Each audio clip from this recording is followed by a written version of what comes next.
Bismillahirrahmanirrahim. Assalamualaikum warahmatullahi wabarakatuh. Alhamdulillahirabbil alamin wa bihi nasta'in wala umuri walin wala alihi washabihi ajmain amma ba'du. Yang pertama yang paling utama marilah kita panjatkan puji syukur kita kehadirat Allah Subhanahu wa taala yang telah memberikan kita sehat jasmani dan rohani, dan semoga para sahabat di dalam lindungan Allah Subhanahu wa taala. Amin.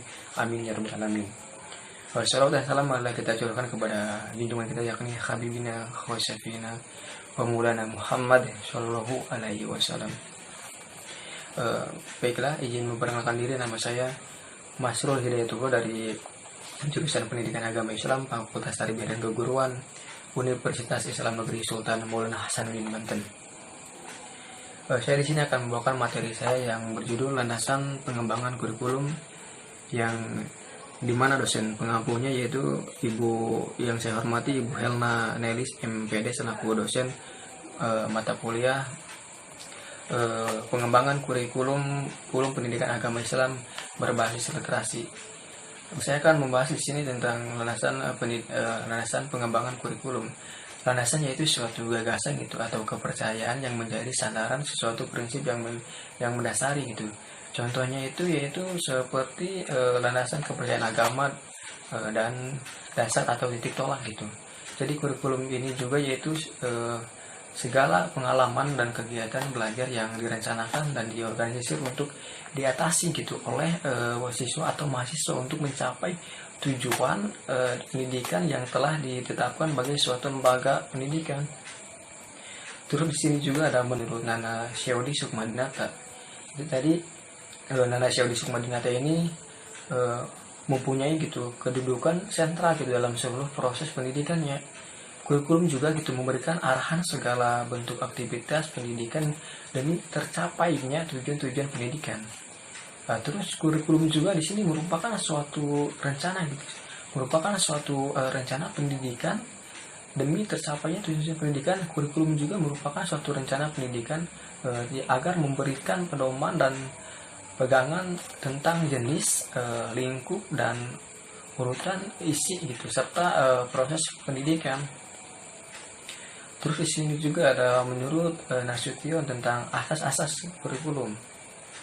Jadi menurut Nasution ini asas kurikulum ini memaparkan 4 komponen yang didasarkan pada 4 pertanyaan yang penting gitu.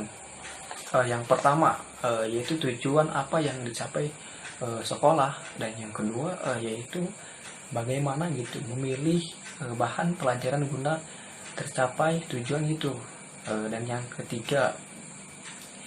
ketiga ini yaitu bagaimana gitu bahan yang disajikan agar efektif diajarkannya, dan yang keempat ini yaitu bagaimana gitu aktivitas belajar dapat dinilai. Juga ada menurut Abdullah ya tentang pengembangan kurikulum dan teori dan praktik gitu. Di sini ada 2 pertimbangan yaitu sosial dan budaya yang dijadikan landasan dalam pengembangan kurikulum ini. Yang pertama yaitu setiap orang itu dalam masyarakat selalu berhadapan dengan masalah anggota masyarakatnya yang belum dewasa gitu dalam kebudayaannya gitu. Jadi maksudnya ini gitu, manusia belum mampu menyesuaikan dengan cara kelompoknya. Dan yang kedua yaitu kurikulum juga dalam setiap masyarakat merupakan refleksi dari cara orang berpikir, berasa gitu, bercita-cita atau kebiasaannya. Karena itu untuk membina struktur dan fungsi kurikulum untuk memahami kebudayaan. Karena itu para pengembang kurikulum ini harus mempelajari 5 unsur pelajaran gitu. Yang pertama yaitu mempelajari dan memahami kebutuhan masyarakat. Dan yang kedua yaitu menganalisis budaya masyarakat tempat sekolahnya berada. Dan yang ketiga yaitu menganalisis kekuatan serta potensi daerah. Dan yang keempat yaitu menganalisis syarat dan tuntunan tenaga kerja. Dan yang kelima yaitu menginterpretasi kebutuhan individu dalam kerangka kepentingan masyarakat. Dari penjelasan 5 unsur tersebut yang saya tadi jelaskan, dapat diungkapkan gitu bahwa melalui pendidikan manusia ini mengenal peradaban masa lalu, turut serta gitu dalam peradaban sekarang dan membuat peradaban masa yang akan datang. Dan terus seperti penerapan teori gitu, prinsip, hukum dan konsep-konsepnya. Jadi terdapat itu dalam sebuah ilmu pengetahuan yang ada dalam kurikulum yang harus disesuaikan dengan kondisi sosial budaya masyarakat setempat, sehingga hasil bayi yang dicapai oleh siswa lebih bermakna dan lebih yang bermakna dalam hidupnya gitu. Kurikulum juga gitu sebagai rancangan pendidikan yang memiliki kedudukan yang sangat sentral dan seluruh kegiatan pembelajaran yang menentukan proses dan hasil belajar. Sedangkan pengembangan kurikulum dikelompokkan dalam 4 jenis landasan. Yang pertama yaitu landasan filosofis, dan yang kedua yaitu landasan psikologis, dan yang ketiga yaitu landasan sosiologis, dan yang keempat di sini ada landasan ilmu pengetahuan dan teknologi atau yang lebih disingkat dengan IVTEK. Saya akan menjelaskan tentang landasan filosofis. Di sini landasan filosofis yaitu yang pertama, landasan filosofis yang berupa filsafat itu yang membahas segala permasalahan manusia, termasuk pendidikan yang disebut dengan filsafat pendidikan itu. Jadi filsafat memberikan arah metodologi terhadap praktik pendidikan.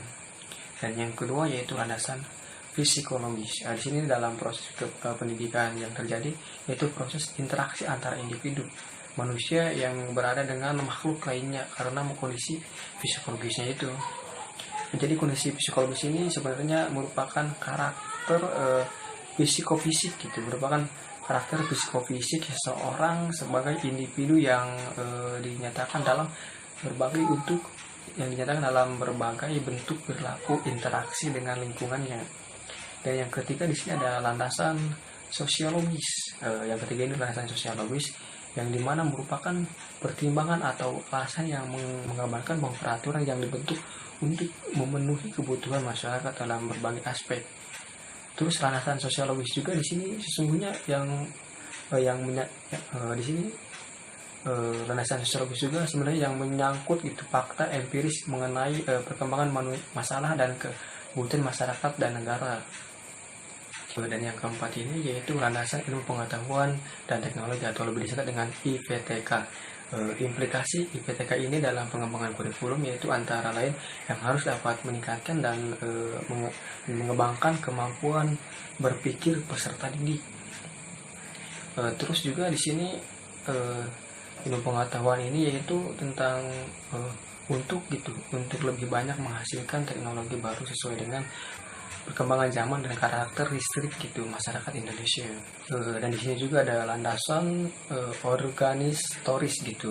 Menurut Abdullah ini yaitu pengorganisasian kurikulum tentang bentuk penyajian mata pelajaran yang harus disampaikan pada siswa gitu. Keadaan masyarakat senantiasa berubah kapan saja dan mengalami kemajuan pesat sehingga tentu akan memberi beban baru bagi pengembangan kurikulum ini yang berperan sebagai pembuat keputusan dan memilih apa yang harus diajarkan kepada siapa gitu. Dalam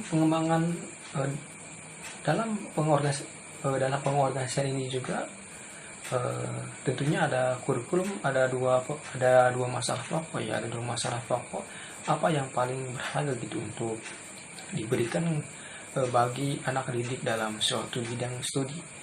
Yang kedua yaitu bagaimana gitu mengorganisasi. Jadi dalam pengorganisasian ini gitu si kurikulum ini ada dua masalah pokok yang harus dipertimbangkan gitu. Yang pertama yaitu tentang pengetahuan apa yang paling gitu berharga untuk diberikan bagi anak didik dalam suatu bidang studi.